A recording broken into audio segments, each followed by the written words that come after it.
কিভাবে তারা বলে, পানি গড়গড়াইয়া পড়তেছে, বাবা আমায় ডাকতেছে, আহেরে মানিক তুই আমার বুকে আয়। দেহের ভিতরে আছে প্রাণ, তার ভিতরে মেশিন গান, চেরা গালি বাবা আমায় পাগল বানাইছে, হায় মোসালা বাবা আমায় দেওয়ানা বানাইছে। আমি কই তুই মরে যা, তোর কবরে ঘুরি আসতেছে, একটু জোরে বলা বাবা কি ঠিক কিনা?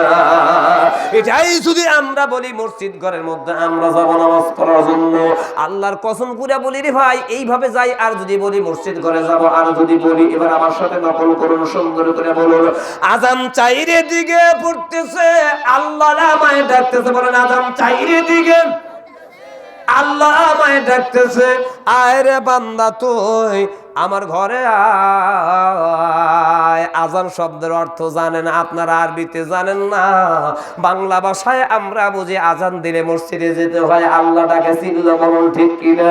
এজন্য আমি বলছি ভাই আমার সাথে একটু নকল করে বলুন, আজান চাইরে দিকে পড়তেছে, আল্লাহ আমায় ডাকতেছে, আয় রে বান্দা তুই আমার ঘরে আয়।